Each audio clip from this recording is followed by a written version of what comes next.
Prosseguindo no estudo de história da igreja, estamos no livro 4,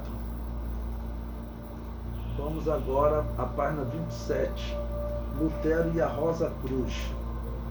Bom, Rosa Cruz é um segmento da maçonaria, né? Eu comento. Um site protestante comenta sobre a ligação de Lutero com a Rosa Cruz, que é uma vertente da maçonaria. Ele diz: eu gostaria muito de dizer que Lutero nunca foi maçom, mas do jeito que a maçonaria penetrou e continua penetrando de uma forma oculta e amigável no seio da igreja, não só no protestantismo, mas também na igreja católica. Uma pausa. Lembrando, isso aqui é um site protestante que está falando da ligação dos protestantes com a maçonaria, ok?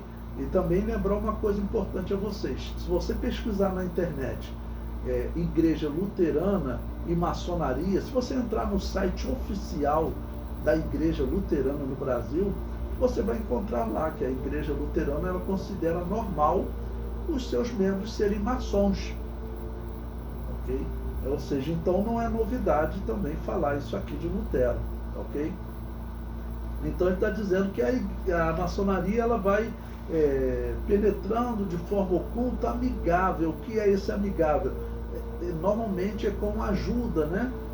Donativos, parecer que é uma instituição filantrópica e que não é religiosa.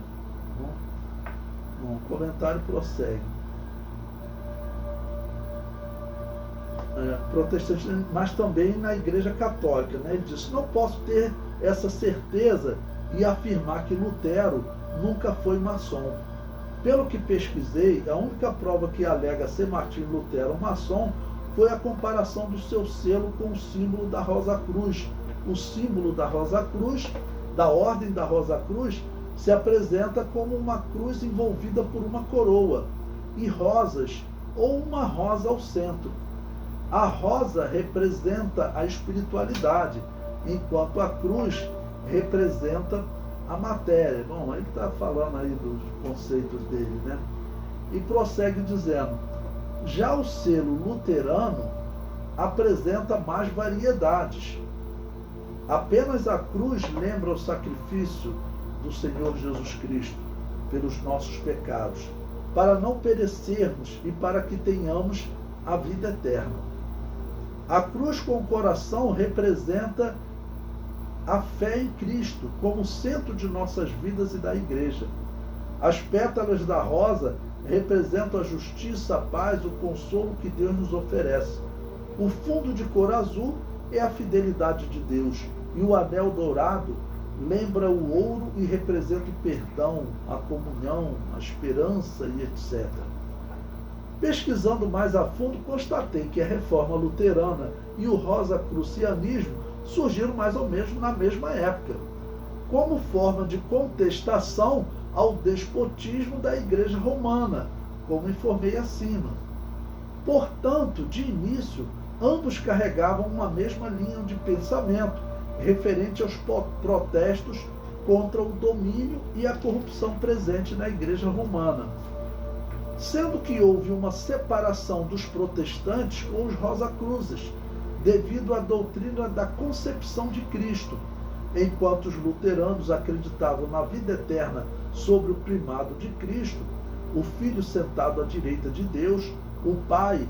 Os rosacruzes acreditavam no Cristo como uma figura interior de cada místico, que deve se esmerar na autopreparação para atingir esse estado de consciência, podendo vencer a morte, né? Ou seja, tinha dentro da Rosa Cruz, ou dentro desse grupo maçônico, né, os luteranos discordavam de alguma doutrina que eles defendiam, né, que era essa questão de como ver Jesus Cristo.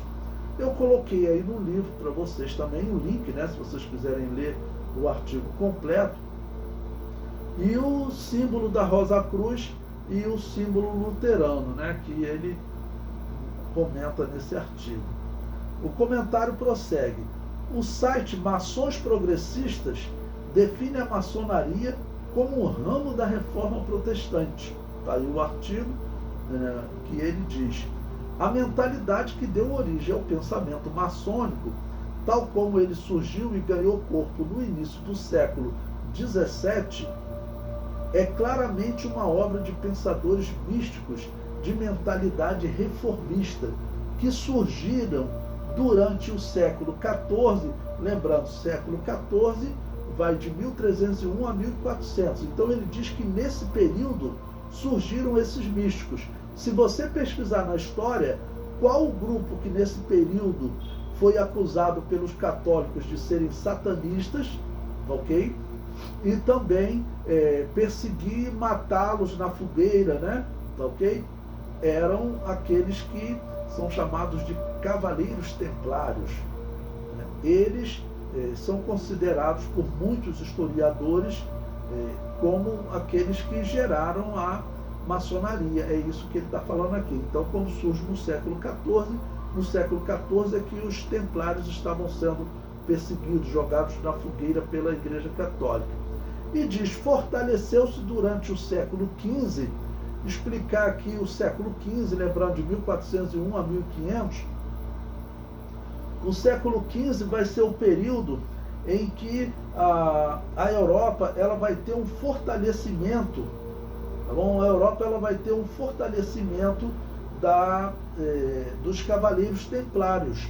Por quê? Os cavaleiros templários que são perseguidos pela Igreja Católica e pelo rei da França, tentando destruir eles, a história diz que muitos deles fugiram e hoje muitos historiadores confirmam que eles foram para a Península Ibérica porque eles foram perseguidos no século XIV, né, 1301 até 1400. Nesse período, aquela região, a Península Ibérica, estava em guerra contra os árabes muçulmanos, que tinham invadido e tinham tomado aquela região. Portugal e Espanha, uma boa parte deles, eles eram escravos dos muçulmanos, ok? No século XIV. Eles vão conseguir a libertação em 1492, ou seja, já próximo do final do século XV.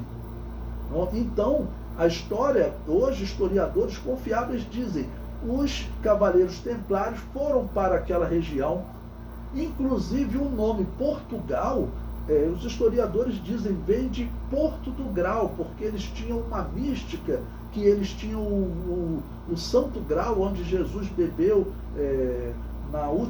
quando ele instituiu a Santa Ceia, tá ok? É claro, uma invenção do misticismo católico, né? E aqueles homens, claro, viviam para matar os outros soldados, eram guerreiros, né? E a história realmente diz que eles se envolveram com o satanismo, tá ok? Então, esse período é o século XV, eles conseguem se fortalecer. E o historiador conclui, e finalmente amadureceu e se tornou uma verdadeira escola durante o século XVI.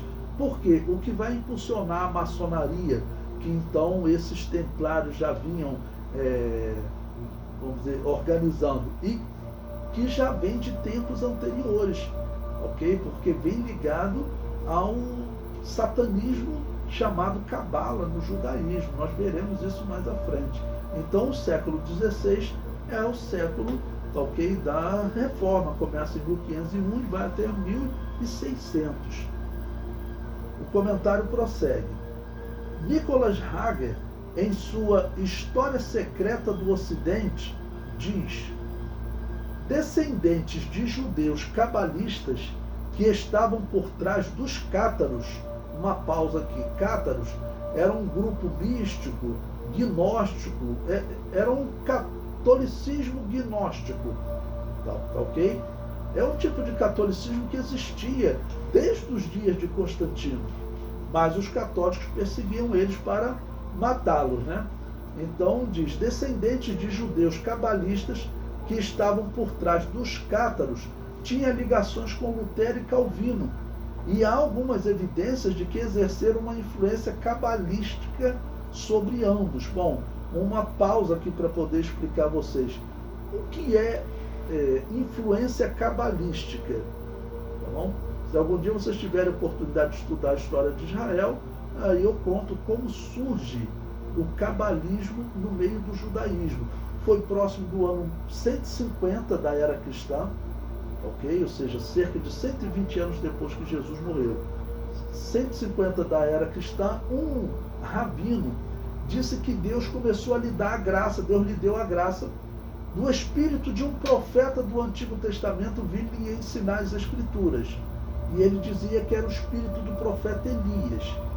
Bom, a partir dos ensinos desse espírito, vai surgir um espiritismo judaico. Hoje, se você pesquisar na internet, existem livros escritos sobre o espiritismo judaico. O espiritismo cresceu muito no judaísmo, irmãos. O espiritismo cresceu muito. E isso é um sinal dos tempos para nós. Se você pesquisar espiritismo judaico, você vai encontrar um livro com esse título, que a autora, que é uma judia, ela ficou espantada como existe judeus espíritas. Mas isso vem de longa data. Olha, a Cabala se surgiu ali próximo do ano 150, do ano 200, são 1800 anos, tá, ok? De rabinos seguindo essa heresia. E não foi só ele, teve outros rabinos também que falaram que um espírito de um profeta apareceu para ele.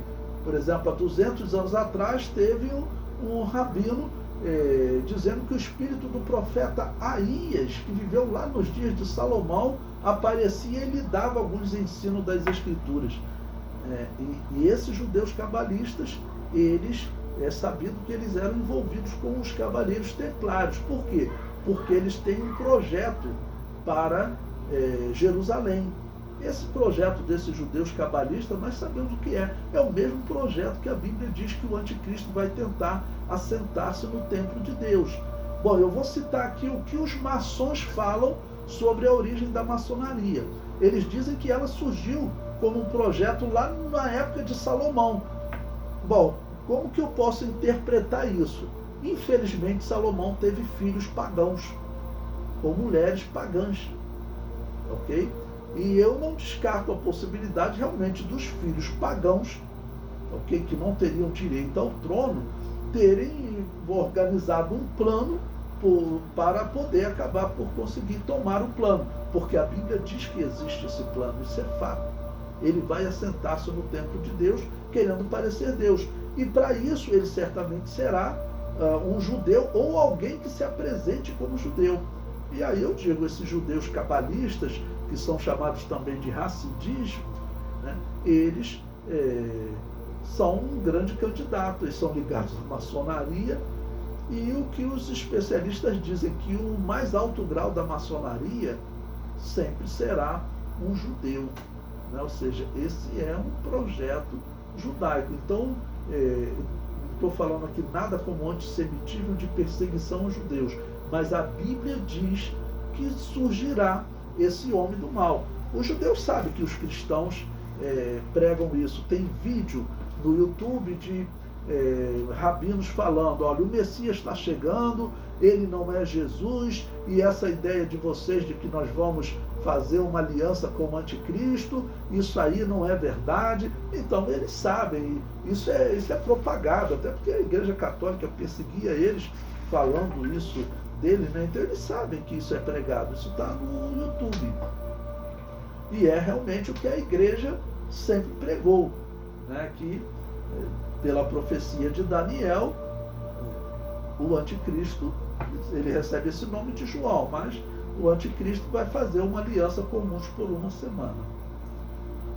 O comentário prossegue. Veja-se o selo de Lutero, aquele acima que nós vimos, né? Que se baseava no motivo da rosa e da cruz, dos Rosa-Cruzes. Parece que foram cabalistas que incentivaram Lutero a pregar as 95 teses na porta da igreja, talvez como parte de um plano deliberado para dividir o catolicismo, né?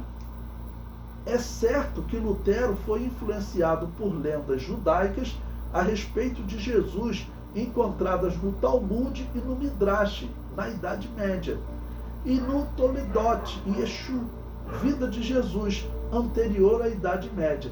O que esse historiador está falando é que existem realmente evidências de que Lutero realmente ele foi protegido pela maçonaria e ele era ligado à maçonaria. Então isso aí é um historiador, estou citando um historiador, e como eu disse para vocês, esses cabalistas, que também é dito que eles estavam envolvidos com os cavaleiros templários, tá bom?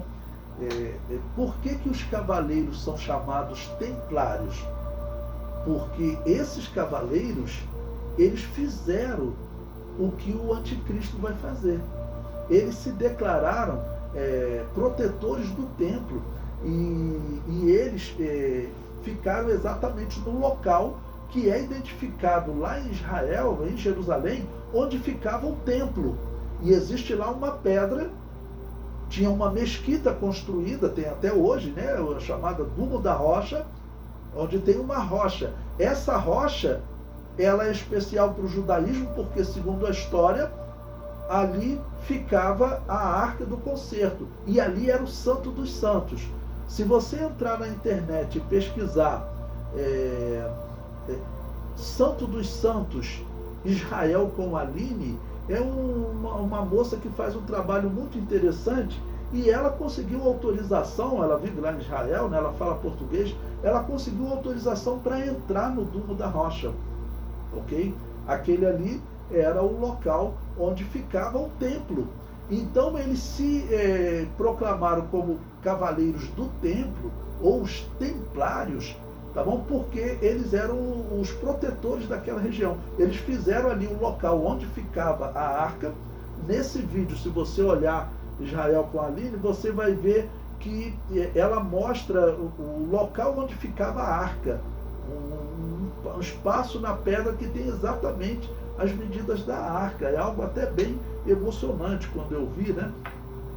Então eles se denominaram Cavaleiros Templários porque eles fizeram de lá o seu templo, vamos assim chamar. E eles ficaram lá de 1100, quando foi a primeira cruzada, né? Ficaram lá até 1300, quando eles acabaram sendo expulsos totalmente daquela região, né? Então eles receberam o nome de Cavaleiros Templários por causa disso, porque eles se denominavam, né, aqueles que ocuparam onde era o templo, o antigo templo de Salomão, que também era o templo, né, de Zorobabel, que era o templo do Novo Testamento, e que estava destruído, mas eles acharam a pedra que os árabes tinham feito essa mesquita, né, esse dum, essa proteção, que não chega nem a ser bem uma mesquita, mas uma proteção para ninguém chegar naquela rocha. Os árabes tinham feito isso, ok? Mas, recentemente, por uma questão de turismo, para poder faturar, agora eles estão liberando a visitação à pedra onde Abraão teria levado Isaac, mas não o sacrificou, e sacrificou aquele cordeiro, tá ok? Aquele carneiro. E esse mesmo local teria sido colocada a arca ali nos dias de Moisés e Arão, tá ok? E seria onde está hoje o Dumo da Rocha, ok? Então, por isso eles se identificaram como os templários, cavaleiros do templo, tá bom? E diz que era normal o cabalismo, esse satanismo judaico entre eles, porque eles criaram todo esse misticismo. Era comum, porque era comum no catolicismo, né? Eles acharam lá um esqueleto, disseram que era o esqueleto de João Batista. Aí você entra nesse lugar, tinha lá uma alçada, uma cabeça, um esqueleto, que eles diziam que era o esqueleto de um santo homem de Deus, né? Então, o esqueleto de João Batista, eles disseram que teria encontrado. Ou seja, puro paganismo, né? Puro paganismo. Nós não podemos dizer que isso era cristianismo, né?